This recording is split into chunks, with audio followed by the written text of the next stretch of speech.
Y luego, lógicamente, vamos con lo que tenía que ser la llamada a la acción, es decir, el domingo sangriento después de la tercera jornada que el Fútbol Club Barcelona no gana, de la tercera jornada que evidentemente ya no son tan fuertes como pensábamos y que tenía que venirse todo lo que tenía que venirse, que es la cantidad de palos que le han dado al Fútbol Club Barcelona la propia prensa catalana, que está ni más ni menos que destrozando, ¿vale? Haciendo auténticas trizas al Barça de Flick, porque como veis ya lo titulan por aquí, pero además no es solo en este, el efecto Flick se diluye en el Barça. Laporta tiene un problema. El presidente azulgrana está en manos del entrenador y necesita la reacción inmediata del equipo para evitar más tensiones. Como digo, si al menos toda la mala gestión institucional la estaba salvando la cara, lo estaba cubriendo el fútbol y ahora eso tampoco llega, evidentemente tienen un problema bastante serio. Luego comentaban por aquí, no se salva ni Flick, los 6 señalados del Barça en la derrota contra Las Palmas. Hansi Flick se queda sin ideas en la liga, un punto de 9 posibles y una presión desactivada. Hansi Flick señala a varios jugadores del Barça, titulares desconectados y suplentes inoperantes, ¿vale? Gran enfado de un capitán del Barça en zona mixta.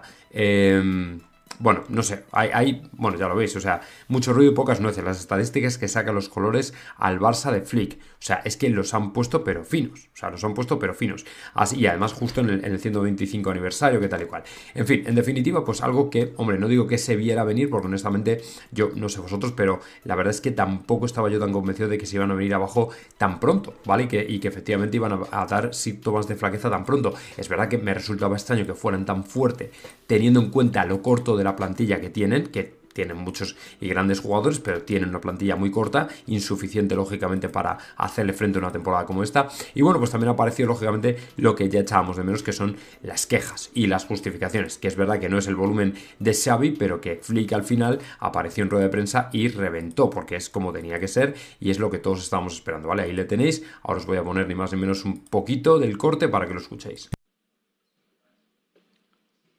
Pues tienes razón, es así.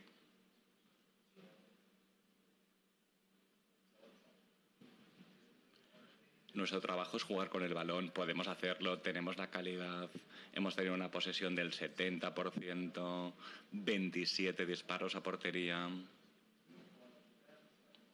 pocos córneres para ellos, 7 nosotros, sí. El problema es que no ha habido consecuencias, no hemos marcado. La defensa tampoco tiene que ver con los últimos 4 jugadores, ¿eh?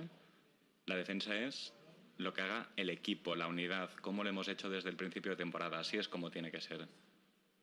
Cuando todo el mundo sabe qué hacer, cómo defender, y no dejamos espacio al contrincante, a romper el juego.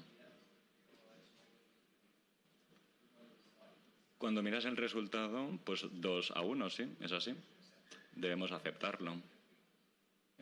Bueno, más claro el agua, o sea, ese mensaje de ya sabemos cómo hacerlo, sabemos cómo hay que defender, sabemos cómo asfixiar al contrario, todo este tipo de cosas, y que sin embargo, pues ayer no ocurrieron. Y lógicamente ha venido a viralizarse, y ahora ya te voy a pasar al que más me gustaba y al que más ganas le tenía, que era a J. Jordi, que en un Barça Getafe te decía esto, ni más ni menos. Escuchad. A la derecha para defender, Yeyu se queda después sin combustible, Bien, vuelve recuperado. Valde, recupera Valde y pega la vuelta. A esto me refería, Matías, a esto me refería.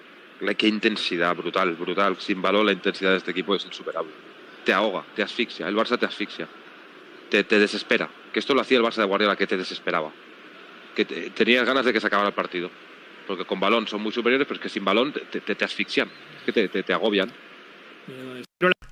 Esto era lo que decía en un Barça Getafe hace unas semanas, o sea, así de claro. Y esto era ni más ni menos que lo que decía ayer. Y luego, lo que me cabrea ya todavía más es que no puede ser que nosotros siempre juguemos con otras normas que los otros equipos, especialmente el Real Madrid.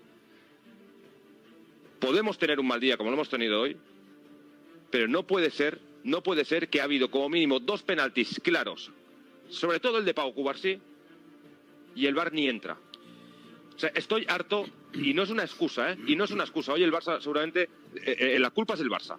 No caigamos en la trampa de que hemos perdido por culpa del árbitro. Pero me fastidia que no podemos tener un mal día como el de hoy, porque si no, el árbitro encima nos va a perjudicar. Estoy harto de tener que ser infinitamente superior siempre al rival para ganar, porque si no es imposible. Imposible. Estoy harto. Claro, seguramente las otras 2 jornadas que tampoco habéis ganado era por el árbitro también, por supuesto, faltaría más. O sea, veis un poco cómo es siempre el relato de la misma historia. O sea, en cuanto aparecen los nervios, en cuanto aparecen las derrotas, cuando aparecen ya los malos resultados que no cuadran con el relato, es cuando empiezan ya las excusas. Y no dudéis ni por un segundo que efectivamente en cuanto el Barça sigue cosechando malos resultados, van a empezar ya a arreciar absolutamente todo tipo de excusas arbitrales desde todos los ángulos. O sea, no tengáis la menor de las dudas, porque en definitiva ellos nunca han sido gente que diga, no, mira, hemos sido, vale, muy mal partido, no sé qué, salvo que hayan perdido una cosa estrepitosa, no, muy mal partido, lo hemos hecho mal, no. Es el árbitro. O sea, el propio Flick decía ayer, es que no me pueden explicar el fuera de juego de la Real Sociedad. O sea, trayendo a colación un fuera de juego de hace no sé cuánto tiempo. O sea, ¿veis un poco por dónde van los tiros?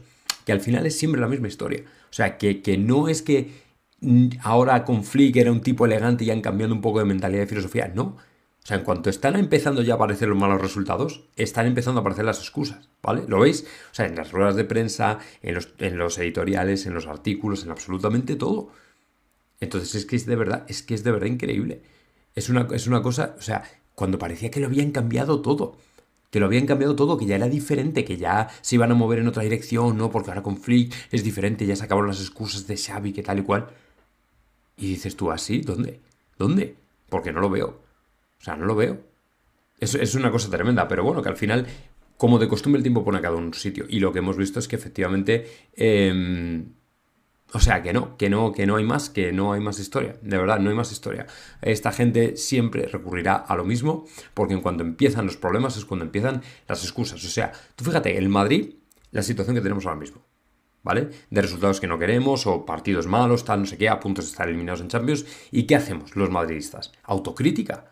Lo habéis visto en mí, lo habéis visto también en otros youtubers, exactamente igual. O sea, muy mal Ancelotti, o muy mal el jugador, o muy mal Mbappé, o muy mal la directiva, o muy mal... O sea, somos críticos. Es lo que nos diferencia de esta gente, que somos críticos, que decimos, no, el árbitro se puede haber equivocado puntualmente. O sea, nos quejábamos mucho más de los árbitros cuando ganábamos. O sea, la temporada pasada, la anterior, o sea, nos quejábamos mucho más de los árbitros cuando ganábamos. Y sin embargo, ahora que nos va mal, le echamos la culpa a quien realmente tiene la responsabilidad, que es nuestro equipo. O sea, jugadores, o entrenador, o el preparador físico, o a Florentino, pero somos críticos con nosotros mismos. Esto es lo que les falta a ellos, ¿vale? Que no son autocríticos. No son autocríticos. Si algún día aprendían el camino de la autocrítica, se darían cuenta de la cantidad de cosas que pueden sacar. ¿Me entendéis? De la cantidad de cosas que pueden hacer, de decir, no, es que podemos mejorar, es que hay espacio para la mejora, es que esto se puede hacer de otra manera, pero no. Ellos prefieren, por otra parte, seguir constantemente en esta historia. Y yo de verdad que no, es que no me explico, ¿vale? No me explico por qué, no explico por qué. O sea, ¿por qué no son capaces de verlo como lo vemos nosotros? A nosotros nos va mal, criticamos al entrenador, queremos echarlo, que criticamos a este jugador, criticamos a Mbappé, criticamos a todo Dios, pero nos criticamos, nos autoinculpamos y por eso luego salimos mejores. Pero esta gente es que no, es que esta gente es... No, el culpable es el de enfrente. Yo de verdad que es una cosa que no puedo entender.